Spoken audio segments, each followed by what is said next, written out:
que los humanos se creían inmunes a todo, pero con la inmigración de los lunares, en fin, el sistema inmunitario terrestre no estaba preparado. En cuanto un puñado de lunares portadores de la enfermedad llegó a la Tierra, la enfermedad empezó a propagarse como un reguero de pólvora. Creía que yo no era contagiosa. Ahora no lo es, porque su cuerpo ha creado las defensas con que combatir la enfermedad por sí solo, pero puede que lo haya sido en algún momento. Además, sospecho que los lunares poseen distintos grados de inmunidad. Mientras que unos combaten y eliminan la enfermedad por completo, otros la transmiten sin manifestar ni un solo síntoma externo y la propagan allí por donde pasan, completamente ajenos a los problemas que crean. Cinder agitó las manos delante de él. No. Se equivoca. Tiene que haber otra explicación. No puedo ser y comprendo que tiene que asimilar demasiada información, pero necesito que entienda la razón por la cual no debe estar presente cuando llegue su majestad. Es demasiado peligroso. No, quien no lo entiende es usted. No soy uno de ellos. Cyborg y, además, lunar. Lo primero bastaba para convertirla en una mutante, en una marginada, pero ambas cosas. Se estremeció. Los lunares eran un pueblo salvaje y cruel. Asesinaban a sus hijos caparazón. Se mentían, engañaban y manipulaban entre ellos porque sí, porque podían. No les importaba a quién pudieran perjudicar siempre que ellos salieran beneficiados. No era una de ellos. Señorita Lin, tiene que hacerme caso. La trajeron aquí por una razón. ¿Cuál? ¿Ayudarlo a encontrar una cura? ¿Cree que esto es un retorcido regalo del destino? Yo no he hablado ni de suerte ni de destino, sino de pura supervivencia. No puede dejar que la vea la reina. Cinder retrocedió hasta el armario, cada vez más confusa. ¿Por qué? ¿Por qué iba a importarle a alguien como yo? Créame, le importa mucho a alguien como usted. Vaciló. El pánico se leía en sus ojos azul marino. Verá, ella odia a los caparazones lunares. Los caparazones son inmunes al hechizo lunar. Hizo aspavientos con las manos, como si buscara una palabra en el aire. A su lavado de cerebro, por decirlo de alguna manera. La reina Levana no puede controlar a los caparazones, razón por la cual continúa con su exterminio. Sus labios se convirtieron en una fina línea. La reina Levana no se detendrá ante nada para asegurarse el control total, para eliminar cualquier tipo de oposición, y eso implica acabar con aquellos capaces de resistirse a ella, gente como usted. ¿Me comprende, señorita Lin? Si la viera, la mataría. Cinder tragó saliva y presionó el pulgar contra la muñeca izquierda. No llegó a notar el chip de identidad, pero sabía que estaba allí. Robado a un muerto. Si el doctor Erland tenía razón, entonces todo lo que sabía sobre ella, su infancia, sus padres, todo era mentira. Una historia inventada. Una persona inventada. La idea de que los lunares fueran fugitivos había dejado de parecerle tan extraña. Se volvió hacia la telered. Kai aparecía en la pantalla, en la sala de prensa, hablando desde un podio. Señorita Lin, alguien se tomó muchísimas molestias para traerla aquí y ahora usted se encuentra en grave peligro. No puede arriesgar su vida. Apenas lo oía, concentrada en el texto que empezaba a desplazarse por la parte inferior de la pantalla. Última hora. La reina Levana visitará la comunidad oriental para retomar las conversaciones sobre el tratado de paz. Última hora. La reina Levana y señorita Lin. ¿Está escuchándome? Sí, contestó. En grave peligro. Ya le he oído. Capítulo 20. La aeronave lunar era muy similar a las terrestres, salvo porque el fuselaje de la primera relucía como si estuviera recubierto de diamantes y una hilera de símbolos rúnicos dorados envolvía el casco. La nave resplandecía de tal manera bajo la luz del sol de media tarde que Kai tuvo que entrecerrar los ojos para no acabar deslumbrado. Ignoraba si los símbolos rúnicos eran mágicos o si simplemente pretendían parecerlo. Desconocía si la nave estaba construida con un material extraño muy brillante o si tan solo se trataba del acabado de la pintura. Lo único que sabía era que resultaba imposible mirarla de frente. Era mayor que la lanzadera privada en que había llegado a la Tierra la primera taumaturga de la reina, Sibyl, pero, aún así, seguía siendo relativamente pequeña teniendo en cuenta la relevancia del personaje al que transportaba. No superaba en tamaño a la mayoría de las naves de pasajeros, era incluso menor que cualquier nave de transporte que Kai hubiera visto. Un vehículo privado, diseñado únicamente para la reina lunar y su comitiva. La lanzadera aterrizó con gran suavidad. Ondas de calor abrasador se alzaron del suelo de cemento. La delicada camisa de seda de Kai se le pegaba a la espalda y las gotas de sudor empezaban a correrle por el cuello. Al atardecer, la plataforma de bienvenida habría quedado a resguardo de los muros de piedra del palacio, pero en esos momentos se encontraba a merced de la inclemencia del sol de los últimos días de agosto. Esperaron. Thorin, a un lado, parecía tranquilo. Estaba impasible, a la expectativa. Aquella serenidad solo consiguió inquietar aún más a Kai. Al otro lado del príncipe estaba Sigil Mira, ataviada con su casaca blanca protocolaria, bordada con símbolos rúnicos similares a los de la nave. La tela parecía ligera, aunque la cubría desde la barbilla hasta los nudillos de las manos. Los faldones acampanados le llegaban por debajo de las rodillas. Debía de estar asfixiada de calor, pero mantenía la compostura a la perfección. Unos pasos por detrás de ella se hallaba el guardia rubio, con las manos entrelazadas a la espalda. 2 guardias reales de palacio flanqueaban la platier. Aquello era todo. Levana había insistido en que nadie más fuera a recibirla al lugar de aterrizaje. Kai hundió las uñas en las palmas de las manos tratando de reprimir el desdén que pugnaba por reflejarse en su rostro, y siguió esperando mientras el calor le pegaba el flequillo a la frente. Cuando por fin pareció que la reina se había cansado de hacerlos sufrir, la rampa de la nave descendió y unos escalones plateados quedaron a la vista. 2 hombres fueron los primeros en bajar, ambos altos y fornidos. Uno era muy blanco y pelirrojo, con el cabello estudiadamente despeinado, y pertrechado con la misma especie de coraza y armas que el guardia de Sigil. El otro hombre era de piel oscura como el firmamento nocturno, llevaba la cabeza completamente afeitada y vestía una casaca como la de Sigil, con las mangas acampanadas y los bordados. La suya, sin embargo, era de color rojo carmesí, lo que lo situaba en un escalafón inferior al de la primera taumaturga. Kai se alegró de saber lo suficiente sobre la corte lunar para, al menos, conocer las jerarquías. Vio que los 2 hombres examinaban la plataforma, los muros circundantes y la comitiva de bienvenida con expresiones estoicas antes de colocarse a ambos lados de la rampa. Sigil se adelantó de manera apenas perceptible. Kai inspiró una bocanada de aire sofocante. En ese momento, la reina Levana apareció en lo alto de la escalera. Todavía llevaba el largo velo, de un brillo cegador bajo el sol inclemente. El vestido blanco susurró en torno a sus caderas al descender los escalones con porte regio y aceptar la mano que Sigil le ofrecía. La taumaturga hincó una rodilla en el suelo y se llevó el nudillo de la reina a la frente. Nuestra separación ha sido insoportable. Me complace volver a estar a vuestro servicio, mi reina. A continuación se levantó con gesto elegante y retiró el velo de la reina hacia atrás para descubrir el rostro de Levana. El aire caliente se estancó en la garganta de Kai, estrangulándolo. La reina se detuvo lo justo y necesario para simular que sus ojos necesitaban unos instantes para adaptarse a la brillante luz diurna de la tierra, aunque Kai sospechó que, en realidad, solo estaba exhibiéndose ante él. Era de una belleza incomparable, como si alguien hubiera calculado las medidas de la perfección y las hubiera utilizado para modelar un espécimen único de proporciones ideales. Su rostro tenía ligera forma de corazón, de pómulos altos levemente sonrosados. El cabello, de color caoba, caía en una cascada de rizos sedosos hasta la cintura y su inmaculada piel marfileña desprendía un brillo nacarado a la luz del atardecer. Tenía unos labios rojísimos, como si acabara de beberse una jarra de sangre. Un escalofrío nacido en lo más profundo de su ser sacudió el cuerpo de Kai. Aquella mujer era antinatural. Kai miró a Thorin de soslayo y, al ver que éste sostenía la mirada de Levana sin transmitir emoción alguna, se contagió de la determinación y el aplomo de su consejero. Recordándose que no era más que un espejismo, aunó fuerzas para volver a mirar a la reina. Los ojos de ónice de la soberana lanzaron un destello al pasar sobre él.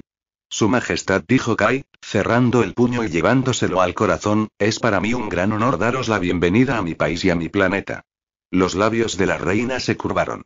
Una gran dulzura le iluminó el rostro, una inocencia equiparable a la de un niño. Aquello lo desconcertó. La reina no hizo ninguna reverencia, ni siquiera inclinó la cabeza, sino que se limitó a tenderle la mano. Kai vaciló, sin apartar la vista de aquella piel blanca y traslúcida, preguntándose si sería suficiente con tocarla para destruir la mente de un hombre. Se armó de valor, aceptó la mano tendida y depositó un beso superficial sobre los dedos. No ocurrió nada. Alteza, le correspondió la reina con una voz tan cadenciosa que un cosquilleo recorrió la espalda de Kai. Es para mí un gran honor recibir esta bienvenida. Permitidme presentaros una vez más mis más sentidas condolencias por la pérdida de vuestro padre, el gran emperador Rikan. Kai sabía que Levana no lamentaba en absoluto la muerte de su padre, pero ni la expresión ni el tono de voz de la reina traicionaron los verdaderos sentimientos de la soberana lunar. Gracias, contestó el príncipe. Espero que encontréis todo de vuestro agrado durante vuestra estancia. Ansío disfrutar de la afamada hospitalidad de la comunidad oriental. Sibyl dio un paso al frente, con la mirada respetuosamente apartada de la reina Levana. He inspeccionado vuestros aposentos personalmente, mi reina. No pueden compararse con nuestras dependencias en Luna, pero creo que los encontraréis aceptables. Levana ignoró a su taumaturga por completo, pero su mirada se dulcificó y el mundo se transformó. Kai sintió que el suelo temblaba bajo sus pies, que la atmósfera terrestre se había quedado sin aire, que el sol se había extinguido y que la etérea reina era la única fuente de luz de todo el universo.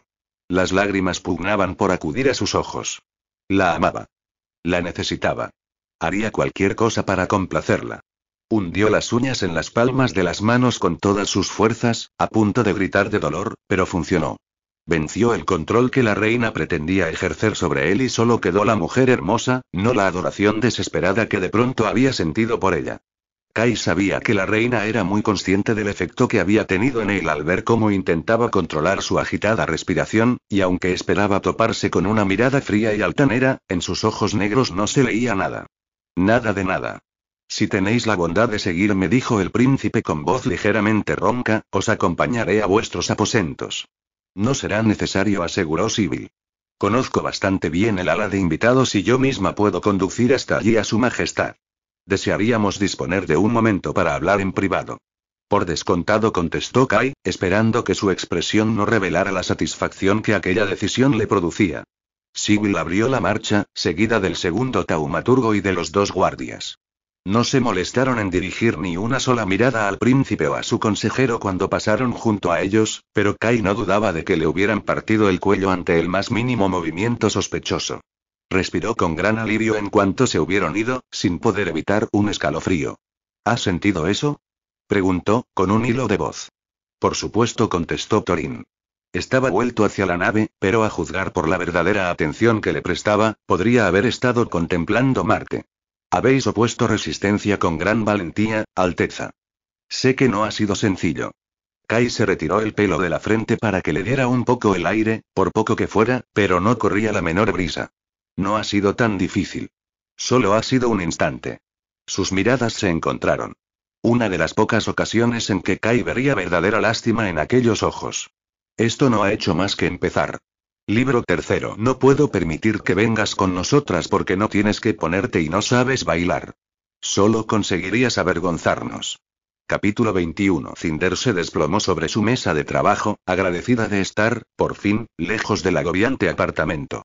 Para variar, no solo no funcionaba el aire acondicionado ni se veía a los de mantenimiento por ninguna parte, sino que además la tirantez entre Adri y ella rayaba lo insoportable.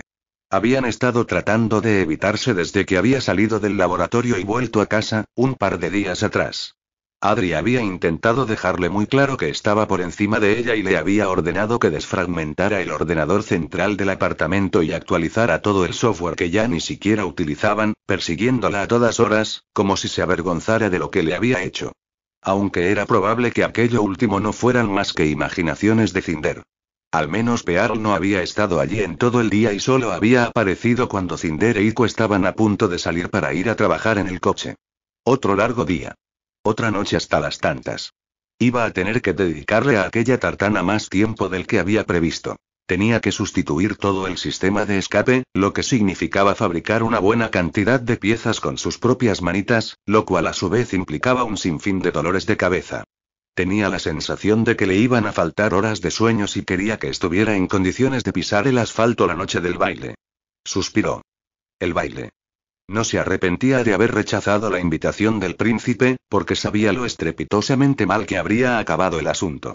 Había 1.000.000 de cosas que estaban abocadas al desastre. Desde tropezarse en las escaleras y enseñarle al príncipe una atractiva pierna metálica sin querer, a toparse con Pearl, Adri o cualquier otra persona del mercado. La gente hablaría. Los canales de cotilleo indagarían en su pasado y el mundo entero no tardaría en enterarse de que el príncipe había llevado a una ciborga al baile de coronación. El pobre se moriría de vergüenza. Ella se moriría de vergüenza. Sin embargo, no facilitaba las cosas que se preguntase constantemente si no estaría equivocada. ¿Y si al príncipe Kai le diera igual? ¿Y si la gente no era como ella creía y a nadie le importaba que fuera una cyborg y además de eso, lunar? Sí, ya, seguro. Vio la telerred rota en la alfombra, se levantó con aire cansado del asiento y se arrodilló junto al aparato. Se reflejaba lo suficiente en la pantalla negra para adivinar el contorno de su rostro y su cuerpo. La piel morena de sus brazos contrastaba con el metal oscuro de la mano. El proceso de negación de la verdad había continuado su curso hasta que no había encontrado a dónde ir. Era lunar. Sin embargo, no temía a los espejos, no le temía a su propio reflejo. No alcanzaba a comprender qué era lo que Levana y su pueblo, ahora también el de ella, encontraban tan inquietante. Sus partes mecánicas eran lo único perturbador en la imagen que le devolvía a la pantalla, y aquello se lo habían hecho en la Tierra. Lunar. Y cyborg. Y fugitiva. ¿Lo sabría Adri? No, Adri jamás habría dado cobijo a una lunar. Si hubiera estado al corriente, lo más probable era que la hubiera entregado ella misma, con la esperanza de obtener una recompensa. ¿Lo habría sabido el marido de Adri? Aquella era una pregunta para la cual, tal vez, jamás obtendría una respuesta. Sin embargo, confiaba en que, mientras el doctor Erland no dijera nada, su secreto estaría a salvo. Solo tenía que continuar con su vida como si nada hubiera cambiado. Y, en cierto modo, así era. Seguía siendo la misma marginada de siempre. Una sombra blanquecina llamó su atención en la superficie de la pantalla. La androide de Kai, con el sensor apagado dirigido hacia ella, colocada sobre la mesa de trabajo. El cuerpo en forma de pera era el objeto más reluciente de la estancia y posiblemente el más limpio. Le recordó a los asépticos metroides de los laboratorios y las cuarentenas, aunque aquella máquina no llevaba escalpelos ni jeringuillas ocultas en el torso. El trabajo. La mecánica. Necesitaba distraerse. Regresó al tablero y buscó un poco de música de fondo tranquila en su interfaz auditiva. Se quitó las botas de una patada, asió a la androide por los costados y la atrajo hacia sí. Tras un breve examen de la cubierta externa, la inclinó hacia un lado y la tumbó sobre la mesa hasta que quedó apoyada en el borde de sus orugas de tracción. Cinder abrió el panel trasero e inspeccionó el cableado del revestimiento cilíndrico. Era un androide sencillo. El interior estaba casi vacío, no era más que una carcasa para dar cabida al número mínimo de discos duros, cables y chips. Los androides tutor requerían poco más que una unidad central de procesamiento. Cinder sospechaba que lo único que necesitaba la androide era una buena limpieza y reprogramación, pero algo le decía que aquella no era una opción inviable. A pesar del aire despreocupado de Kai, era evidente que la androide sabía algo importante y, tras la conversación que habían mantenido en el pasillo del ala de investigación, tenía la inquietante sensación de que estaba relacionado con los lunares. ¿Estrategias de guerra? ¿Comunicaciones secretas? ¿Pruebas de chantaje? Fuera lo que fuera, Kai estaba convencido de que sería de ayuda y había confiado a Cinder la tarea de salvar lo que pudiera. En fin, cómo me gusta trabajar sin presión, y murmuró, sosteniendo una linterna entre los dientes para poder ver el interior de la androide. Cogió unos alicates de punta redonda y apartó los cables del cráneo de la androide a un lado y a otro. Su configuración era similar a la de Ico, por lo que Cinder estaba familiarizada con la distribución y sabía dónde buscar las conexiones importantes. Comprobó que los conectores de cable estuvieran en buen estado, que la batería estuviera cargada y que no faltara ninguna pieza fundamental. Todo parecía correcto. Limpió el traductor acústico y ajustó el ventilador interno, pero Nancy, la androide, continuó siendo una estatua de plástico y aluminio sin vida. Toda peripuesta y sin tener a dónde ir, dijo Ico desde la puerta. Cinder escupió la linterna de una carcajada y le echó un vistazo a sus pantalones cargo manchados de aceite. Sí, tienes razón, solo me falta una diadema de diamantes. Lo decía por mí. Cinder giró sobre la silla. Ico se había colocado una vuelta del collar de perlas de Adri alrededor de la prominente cabeza y se había pintarrajeado con pintalabios una horrible mueca bajo el sensor que pretendía imitar unos labios. Cinder se echó a reír. ¡Guau! Ese color te queda genial. ¿Tú crees? Ico entró en el trastero y se detuvo delante de la mesa de Cinder, intentando verse reflejada en la telerred. Estaba imaginando cómo sería ir al baile y bailar con el príncipe. Cinder se frotó la barbilla con una mano y tamborileó con los dedos de la otra sobre la mesa de manera ausente. Es curioso. Últimamente yo también hago lo mismo. Sabía que te gustaba. Finges que eres inmune a sus encantos, pero vi cómo lo mirabas en el mercado. Iko se frotó el pintalabios y se embadurnó la barbilla. Sí, bueno. Cinder se pellizcó los dedos metálicos con la punta de los alicates. Todos tenemos nuestros puntos débiles. Lo sé, dijo Iko. El mío son los zapatos. Cinder lanzó la herramienta sobre el tablero. Algo semejante a un sentimiento de culpabilidad crecía en su interior cada vez que Iko estaba cerca. Sabía que debía contarle que era lunar, que ella mejor que nadie entendería que era ser diferente y sentirse rechazada.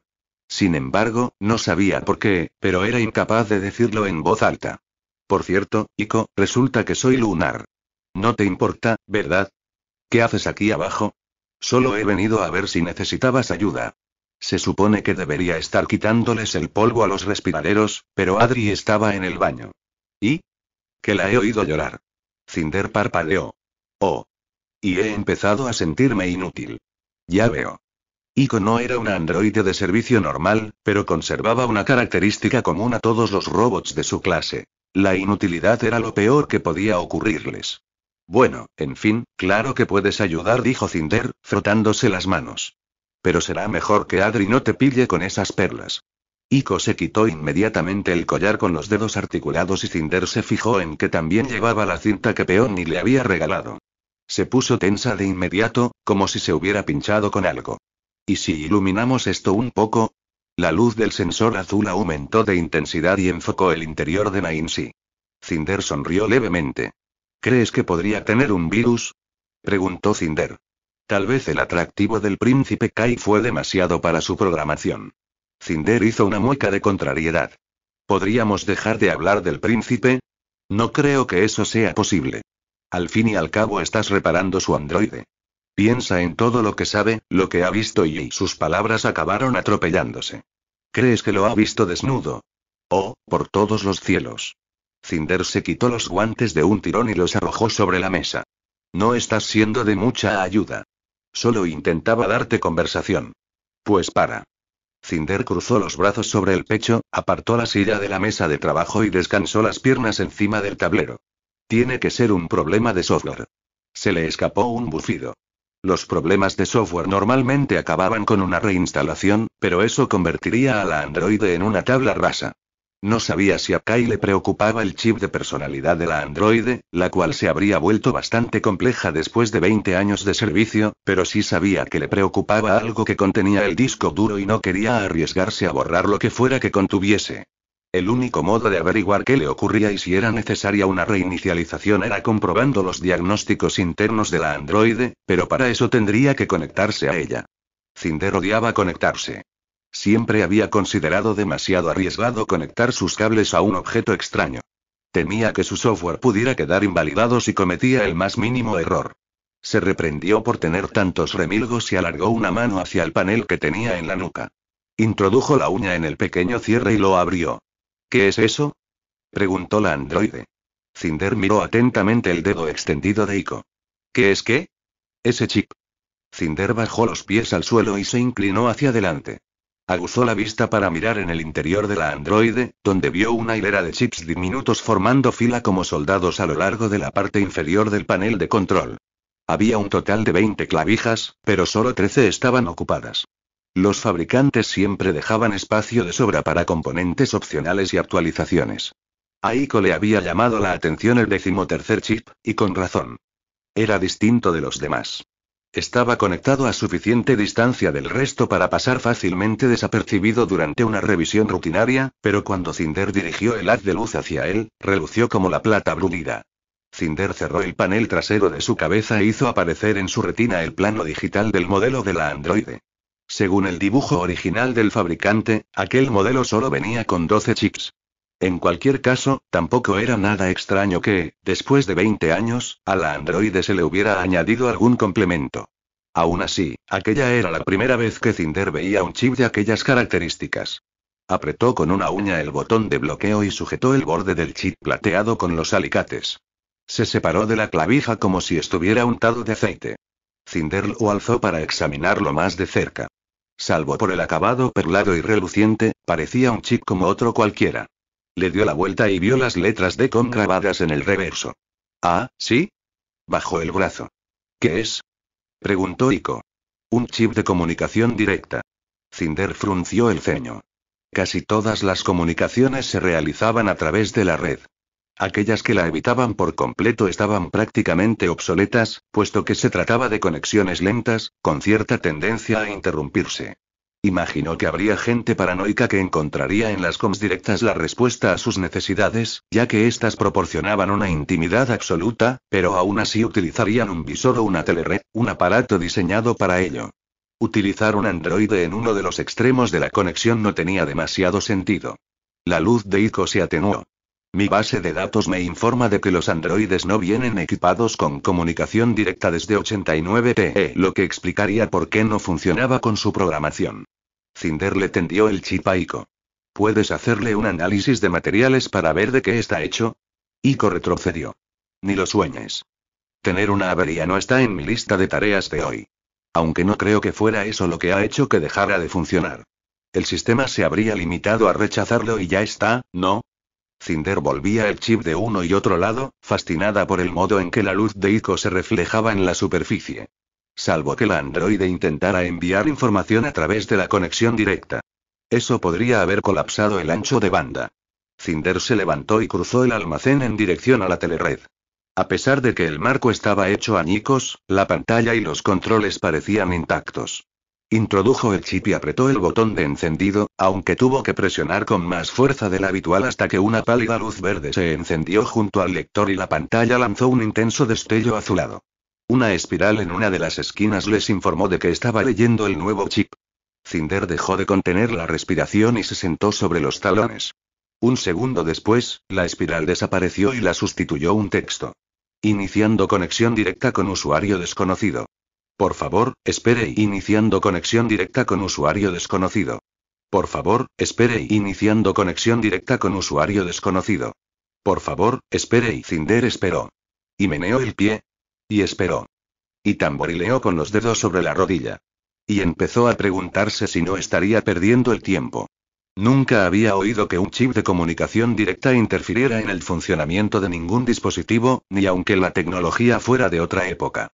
Aquello no estaba ayudándola a resolver el problema. Creo que no hay nadie en casa, dijo Iko, acercándose a ella. El ventilador interno se encendió y lanzó aire caliente sobre el cuello de Cinder. Oh, maldita sea, Adri está intentando comunicarse conmigo por com. Debe de haber salido del lavabo. Cinder echó la cabeza hacia atrás. Gracias por tu ayuda. No olvides quitarte esas perlas antes de que te vea. Iko se inclinó hacia adelante y apoyó su suave y frío rostro contra la frente de Cinder, lo cual, sin duda, le dejó una mancha de pintalabios. Cinder se echó a reír. Descubrirás qué le ocurre a la androide de su Alteza. Estoy segura. Gracias. Cinder se frotó la palma sudorosa en los pantalones, mientras oía cómo se alejaban las orugas de Iko. El texto seguía repitiéndose en la pantalla. Parecía que quien fuera que se encontrara al otro lado de la conexión no tenía intención de contestar. Una serie de clics la sobresaltaron, seguidos de un zumbido revelador. Se volvió, apoyando los nudillos en el suelo arenoso. El panel de control de la androide emitía un débil resplandor mientras el sistema ejecutaba los diagnósticos de rutina. Estaba volviendo en sí. Cinder se levantó y se limpió las manos en el momento en que una voz femenina empezó a oírse por los altavoces de la robot, como si continuara una conversación que hubiera sido groseramente interrumpida. Y pecha que un hombre llamado Logan Tanner, un médico lunar en activo durante el gobierno de la reina Chanari, trajo a la princesa Selene a la Tierra unos 4 meses después de su supuesta muerte. Cinder se quedó helada. ¿La princesa Selene? Por desgracia, Tanner fue internado en el hospital psiquiátrico de Shumin el 8 de mayo de 125 T.